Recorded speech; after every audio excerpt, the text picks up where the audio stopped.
Hey everyone, welcome back to a new yoga class. My name is Stefan. Today's class is a rather short class. I try to keep it around 15 minutes. I actually created this class for a friend of mine who wants to improve his flexibility and also his Brazilian Jiu-Jitsu game. So I tried to develop something that is rather short, so you are able to do it every single day, and but also at the same time works all the important muscle groups, gives a little stretch to all of the important parts of your body. And this is an ideal routine that you can do in the morning because it's so short, or you can just throw it in whenever you feel like it over the day. This is usually my daily thing when I don't have much time to do a full yoga class. I do something along those lines, something that works really every part of the body, and I found this to be a good routine or a good yoga class for myself. So let's get started with that. We meet on the top of the mat. Come into Tadasana, mountain pose, and before we start a class, or before we really start any class, I always like to warm up my wrists. So what you can do is you can just wrap your thumbs in to your hands, into the palms of your hands, and then wrap your fingers around. Then stretch out your arms and start to rotate your wrists. And that way you should feel a nice little stretch inside of your wrist. And this usually gives me a very good warm-up. We're not going overboard with this because we just have 15 minutes of time today. So we are going to do a couple of rounds left and right. Make sure to change direction and do it as long as feels good for you. I usually really like this. And this helps a little bit to warm up the wrists before we go into any kind of chaturanga or plank or something like this. All right, and once you have that, let's meet in Tadasana. And we are going to do 3 sun salutation A. Inhale, lift your hands above your head. Exhale, forward fold.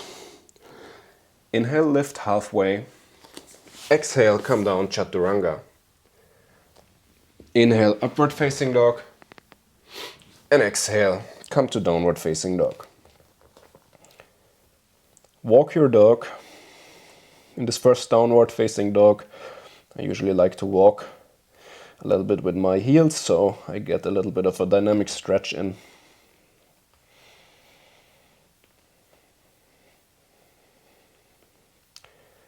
And find more stillness.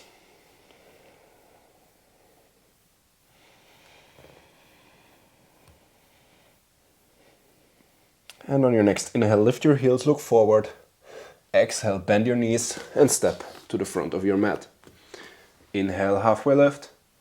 And exhale, fold. Inhale, hands above your head, Urdhva Hastasana. And exhale, Tadasana, mountain pose. Inhale, hands above your head. Exhale, fold forward. Inhale, halfway lift. Exhale, down, Chaturanga. Inhale, upward facing dog. And exhale, back to downward facing dog. Try to push the ground away from you with your hands. Try to lengthen the side of your ribs. Lift your tailbone a little higher. Pull your thighs up towards your butt. And pull your calves down toward your ankles. You can still pedal out the feet a little bit if you feel like you have to. But generally you should be able to find some stillness right here already. Inhale, lift your heels, look forward. Exhale, bend your knees, step to the front of the mat. Inhale, halfway lift. And exhale, fold forward. Inhale, come up, Urdhva Hastasana, hands above your head. And exhale, back to Tadasana. Last round, inhale, hands above your head.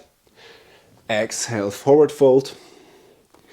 Inhale, lift halfward, and exhale, downward chaturanga. Inhale, upward facing dog, and exhale, downward facing dog. That was a dog command too early.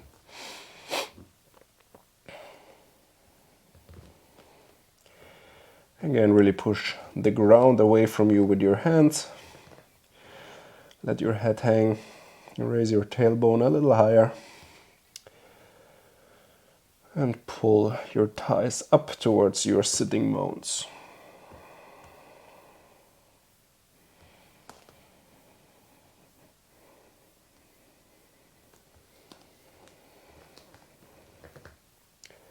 Next inhale, lift your heels, look forward. Exhale, bend your knees, step or hop to the front of your mat.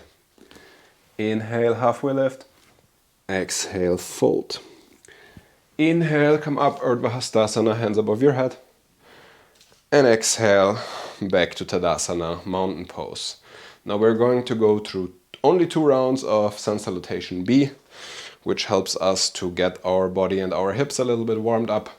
Inhale, Utkatasana, sit on the chair.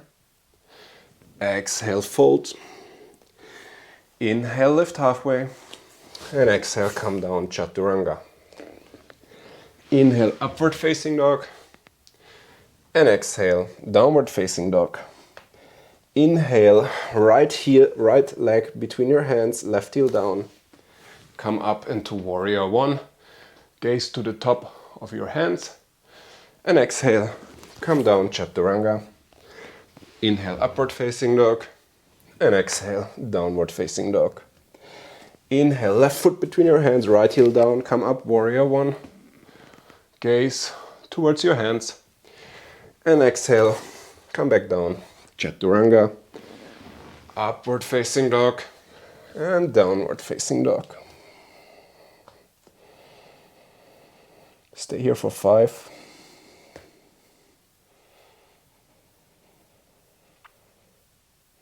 Should get some blood flowing, should increase your desire to breathe, but try to keep it as steady as possible.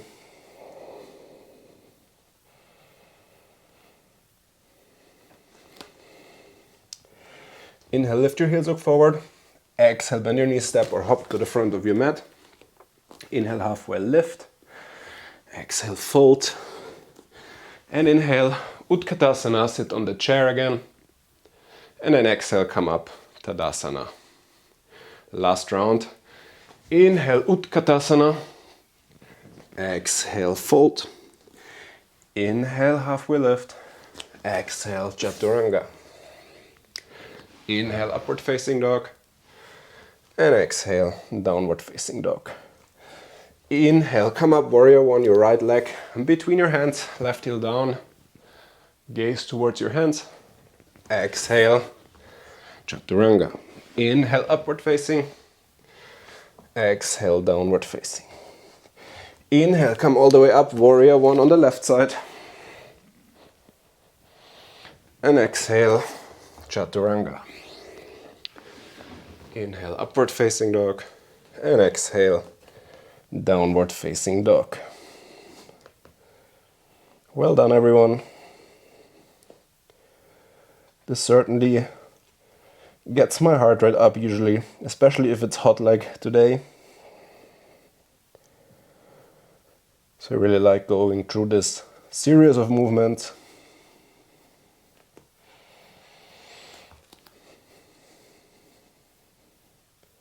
And on the next inhale, lift your heels, look forward.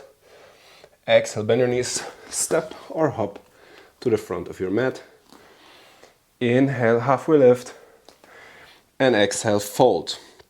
Now I want you to stay in this fold, in this forward fold, for a while as our final forward fold, or almost final forward fold. I usually like to keep that a little bit longer, and what I usually like to do is grab my opposite elbows to create some more weight, and then really let the head hang down and rock a little bit from side to side. You can also rock a little bit up and down to make this whole stretch a little bit more dynamic, and you should definitely feel some stretch in your hamstrings. An alternative way of doing this, if you are very stiff, is to bend your knees a little bit and bring your chest on top of your thighs as much as you can. And then while you are here, you simply work on extending your legs.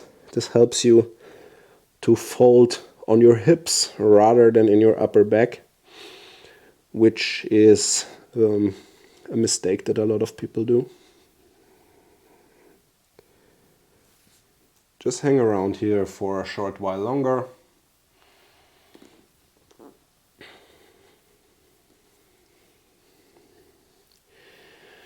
And then drop your hands back down And on an inhale, slowly come up into Utkatasana again. And finally, arrive in mountain pose. Well done. Now we are going through a little sequence. Inhale, lift your hands above your head. Exhale, fold. Inhale, halfway lift. And exhale, Chaturanga. Inhale, upward facing dog. And exhale, downward facing dog. Inhale, bring your right leg between your hands and put your left heel down and come up into Virabhadrasana 2 or Warrior 2. Gaze towards your front middle finger.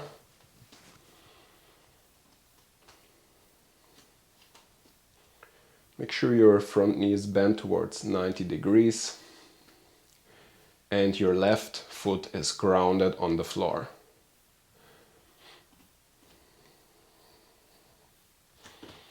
You want to work your knee a little bit to the outside edge of your mat to create a little bit more of a stretch in your hip area.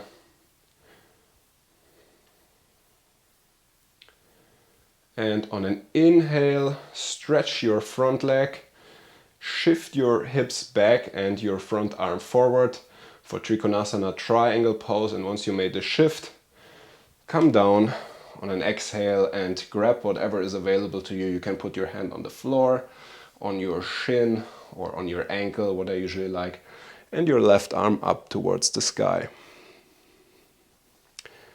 You also want to rotate your thigh, your right thigh, a little bit outside. That helps you, to this side, basically to the outer edge of your mat, and this helps you to get a better alignment for your hips.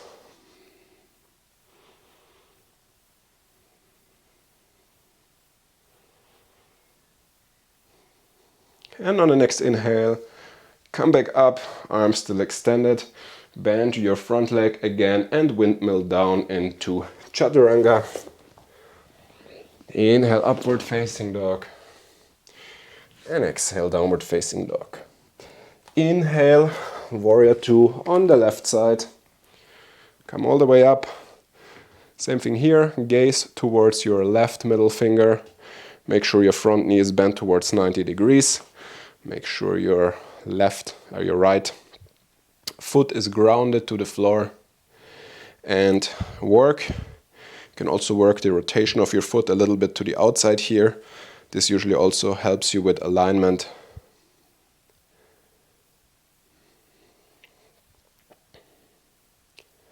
And just stay stable here for just one more breath.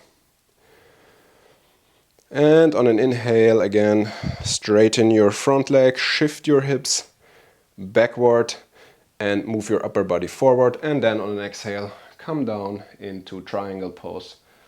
On the left side, your right arm goes up towards the ceiling. Gaze up towards your right arm. If you cannot do that, just gaze down on the floor or wherever is comfortable. You can also just gaze straight ahead, whatever feels comfortable for you.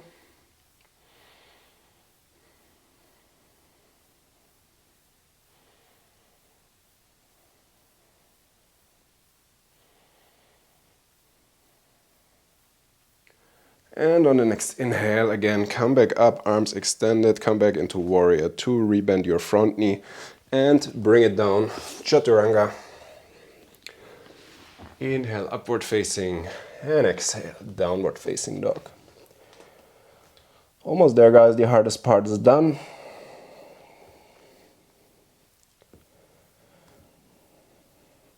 Couple more breaths in here. Take it as a resting pose, but don't get too lazy in here. Always work your heels towards the floor, your thighs towards your butt, and lift your butt just a little bit higher.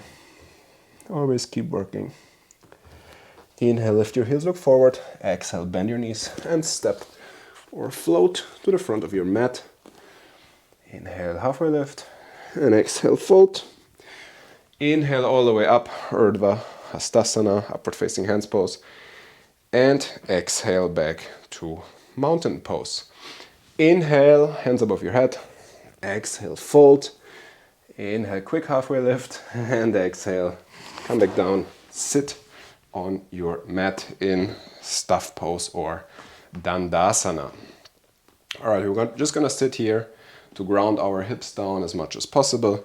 So what usually helps me is to push my hands into the floor right next to my hips, lift myself up and back a little bit. You can also remove the muscles or the material underneath of your sit bones to be really grounded on your sitting bones. This is what I usually really like to do. It makes the following asana a little bit easier as well. All right. And once we're here, we have now two ways to go into Paschimottanasana, which is a sitting forward fold. And if you're a beginner and if you are not as flexible, a very good way to learn this pose in the right way is by bending your knees first. So you go in a nice triangular shape here with your legs. And then what I like to really do is definitely keep my spine as straight as possible. And then, same as in forward fold, really put my chest and my whole upper body really on top of my thighs. And then you can choose what you want to do. You can grab your big toes, you can grab the side of your feet, or you can grab your ankles, whatever is available to you really. And just try to keep working your back as straight as possible while slowly increasing the stretch in your legs. So you want to slowly work on extending your legs until you're fully extended, or however as far as you can. I have a very weak Paschimottanasana myself. I'm really working on this pose a lot because I have a very stiff lower back. So this is usually beneficial for me. So you want to think, you don't want to think, work your chin towards your knee. This is not the right way to do it. How you want to think about it is, if you have kind of an Ironman energy generator right in front of your sternum, right? And which is like a flashlight. That's how I always think about it. And this flashlight, it wants to light forward towards your feet. So if you just look at that, so when I straighten my back, I try to shine this sternum light basically towards my toes. And this really helps you to elongate your spine, especially your lower back, and work this position in the right way. Now we're going to stay here for a while, so get comfortable. This is the last active pose really that we do. The class is probably a little bit longer than 15 minutes already, but once you have done this class a couple of times and you don't need to listen to me talk, then you can probably manage that in 15 minutes without an issue.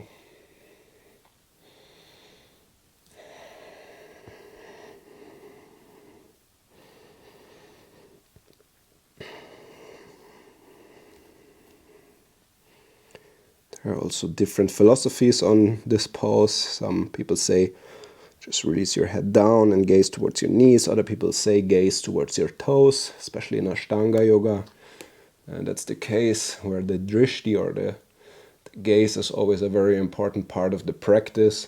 So I usually like to actually gaze towards my toes because it also helps me to keep elongating my spine, as I told you, or shine this light forward. All right, on an inhale, come up, still keep the grip on your toes. Stay here for an inhale and then full exhale. And then release and come back up into Dandasana, stuff pose. And once you are there, come to lie down on your back.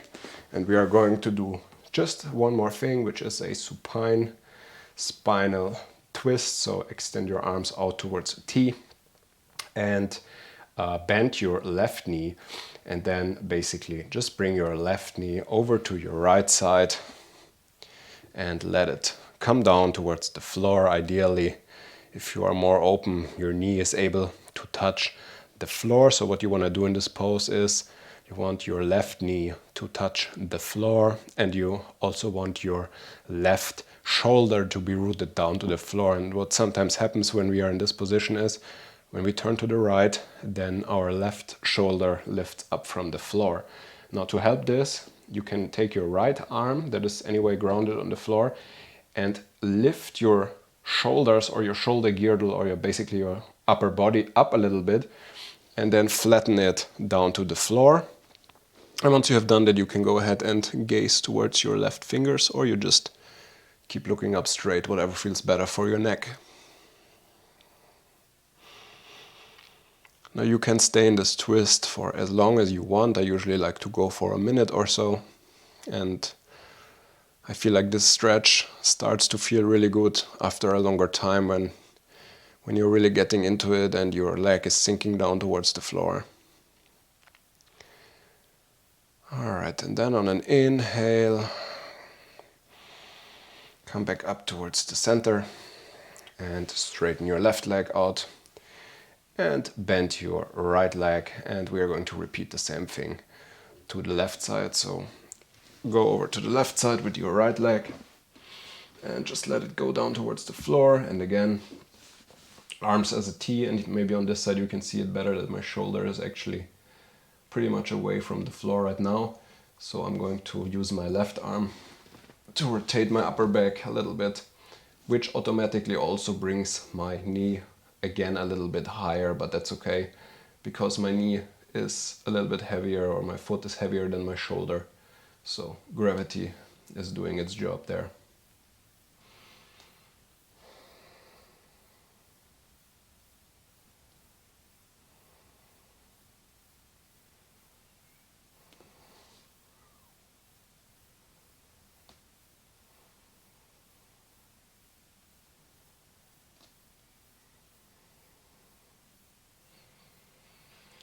Alright, and on an inhale, finally come back towards the center. Now bend both of your knees and bring your knees towards your chest, hugging them into your chest. Just wrap your arms around your knees and then give a little rotation to your lower back, which should feel pretty good now. And again, those small things, if you really have no time, you can choose to add or leave them out, but those are just additional things I like to do to have a good experience. Change direction. Go for 5 times in each direction. It should feel pretty good after this practice. And then get ready for your final relaxation. Now I like to end the video at this part, usually to leave you in your Shavasana for as long as you want. I would aim for 5 minutes for the length of this class, to give it at least 5 minutes of resting. Shavasana is one of the most important poses in yoga, and I will just leave you to it. I hope to see you back next week in next week's class. I'm recording a class every week right now, and I really hope you enjoyed. If you did, let me know in the comments below. And also subscribe to the channel if you haven't already. And thanks for watching this class. I really hope you enjoyed it. See you back in the next one, guys, and have a great Shavasana.